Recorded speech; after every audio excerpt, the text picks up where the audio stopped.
Hey guys, so today I thought I would do something a little bit different. Today I'd like to talk about something which I have, to be honest, put off for quite a long time, and that's for various reasons, which I'll come to in a second. But literally so many people have requested this video recently, and also it is my 3-year anniversary of being this thing. So this is the story of why I turned vegan. So like I said, I've put this video off for a very long time. Basically it's because I don't believe in being pushy or being rude to people.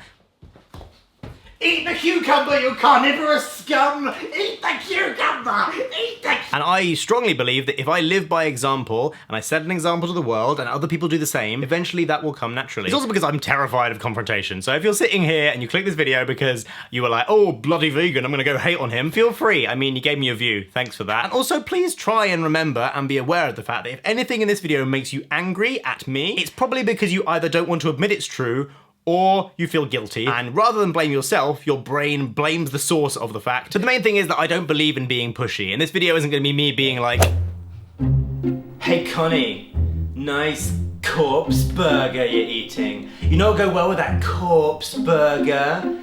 A chicken period, or maybe some moldy cow pus. You murderer! Although that is technically true, that an egg is a chicken period, and a chicken burger is made of corpse.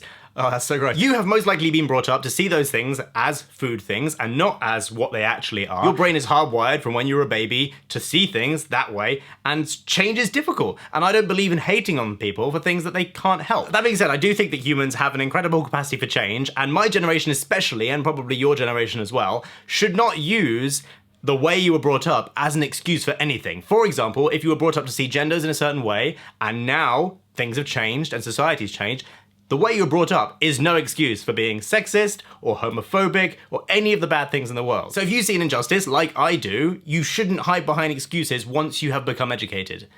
Basically, is my worldview. Now, my story is not really like most of the stories you read on the internet. I wasn't sitting in a sanguine mood or murdering a unicorn when suddenly I had a realization that killing animals is wrong!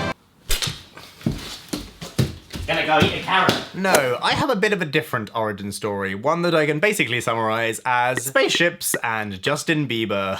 So around the time that I was going to uni, I developed a massive obsession with being really, really healthy. And it wasn't for any good reasons, like wanting to be around my family as long as possible, or so that I don't get any debilitating illnesses. It was because I am massively obsessed with science, technology, and I really want to go to space. And I figured the best way to go to space and to see all the great inventions and discoveries we make was to live as long as possible. And the best way to live as long as possible, except for incubating your head in a freezer, was to be really, really healthy.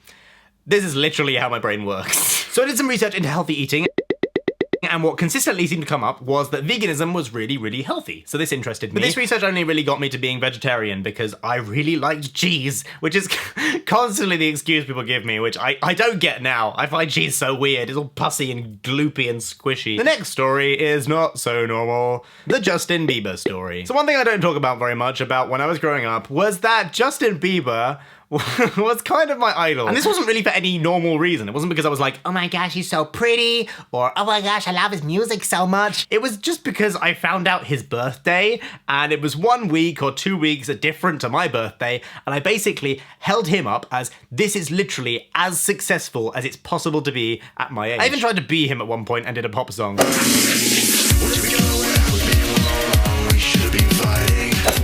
We don't talk about that. And my fear about going vegan the whole time was that I would become this weedy, horrible, nutrient-starved little stick insect. And then one day I found out that Justin Bieber was vegan, and he had pretty hair and big muscles and was all pretty and got all the ladies, and I was suddenly like, oh, it's possible to be vegan. I'm not a weird, weedy loser. What? I mean, I'm still a weedy loser, but that's just a coincidence. And this led me down this weird rabbit hole of like, oh my gosh, people say their acne clears up when they stop drinking milk. Oh my gosh, Justin Bieber's skin is beautiful. Oh my gosh, he's so pretty and perfect. Maybe it's his vegan powers like in Scott Pilgrim vs. the World. I'll be vegan and I'll become him and everybody will love me. This is so embarrassing to admit. It's just so awful. And the thing is that although I started out being vegan for health benefit reasons, which isn't maybe the best reason, I don't know, in the years since I've been exposed to so many more things and completely transformed the way that I see animals. I feel like I had this weird spell sort of broken over me from where I was a baby and I saw pigs as food and dogs as pets, and now I just see animals as animals and they're all cute and I want to cuddle them all. People who are vegan are held up as these horrible, evil, judgmental people with their Tumblr accounts and anger. They're like teased about it and told that they're stupid and weird. At the end of the day, all they're doing is say that they don't want things to be killed. I genuinely don't understand how anyone can ever have a problem with that. In history, we've seen this so many times before. Anytime anyone stands up for the rights of anything, a load of people laugh at them, and then 50 years, 100 years later, we look back and go, how could anybody have been like that? That's disgusting. I feel like I'd rather be on the right side of that history, personally. Over the next few years, I lived with my friend Eloise, and then Patty, and then Emma, all of who were vegan, and that kind of solidified it as part of my life, because sometimes when you make a change, it's easy to go back to just because you just want a cheeseburger. Want a cheeseburger. Will you ever stop being vegan? Personally, no, I don't think I ever will. I can't speak for future Luke, but right now, I don't think this is ever something I want to stop. Every year that I've been vegan, it's become easier and easier. It's becoming quite trendy now as well. It's quite popular. I also feel like this change in my life has done a lot of good for me. It's taught me a lot of things. I've had to learn about nutrition because rather than having a cow eat all the goodness that I need and then just eating that cow, I have to make sure that I get the nutrients I need, which might sound like it's a lot of work, but the thing is, and this is sort of more of a personal thing, I don't know if this is the thing that applies to you, but life can be really boring. Do you ever feel like life is inadequate and that you've not got anything to do and you're just going to school or going to work and then dying? You want things to do, like you want activities to have. You don't want to just be spoon-fed everything by the government and then you eat it and then you die. That's boring. I found it's really nice and fulfilling to have to educate myself about stuff, take control of my life, do things for myself, and not just have someone else do everything for me. And I have 2, maybe 3 friends whose literally lives have been saved by giving them a purpose. So that's something really, really good that's come from this. Why don't you just be a vegetarian? Before I get into this, please let me state that I do believe vegetarian is so much better. It's better. Better is the main bit. I see there are 2 main problems with vegetarianism as an end goal. I always see it as like a gateway towards being vegan. So the first and most obvious problem with this is eggs. So what happens with eggs is when the chicks are born, they're categorized into male and female. The females go off and they're fed stuff and they're meant to become egg-laying hens. And the males are killed with a blender. I mean, that sounds horrible, but it's still a fact. Even if you don't like it, it's still a fact. And the less obvious problem with vegetarianism comes from a thing called knock-on economics. Very boring, I know, sorry. So imagine a farmer raises a cow and it costs £50 to raise that cow.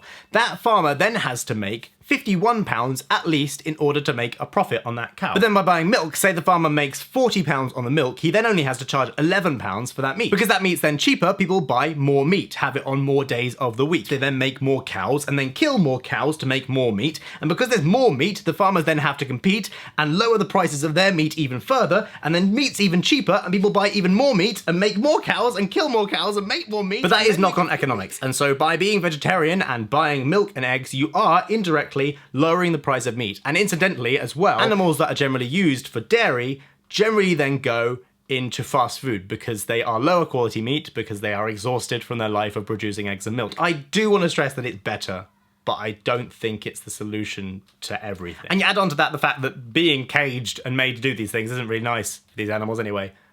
But I mean, you know that, don't you? You already knew that bit. How can I try being vegan? So the Vegan Society, of which I am a member, got in contact with me and found out I was going to be making this video, and they decided they wanted to sponsor it so I could let you know about their 30-day vegan pledge challenge. Basically what it is a free service where for 30 days they will challenge you to try and live a vegan diet, and they will send you tips, info, advice, and recipes on how to complete the challenge. I think it's a really great thing because sometimes it can be scary to make changes like this in your life, and this is a way of doing it in a really safe, secure way. People could do it together. It's a challenge, it's fun. So if you've had any interest in this whatsoever at all, at any point in your life, ever, please go to vegansociety.com/pledge and pledge to try the challenge.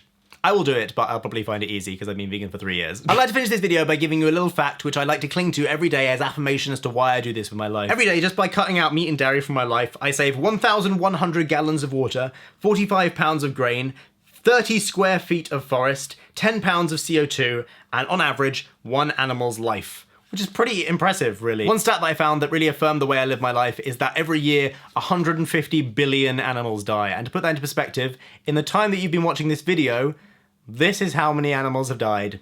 That really scares me. So I hope that this, if you're at all interested, you go and do that pledge and you just try and make the world a slightly better place. Have a nice night. Bye-bye.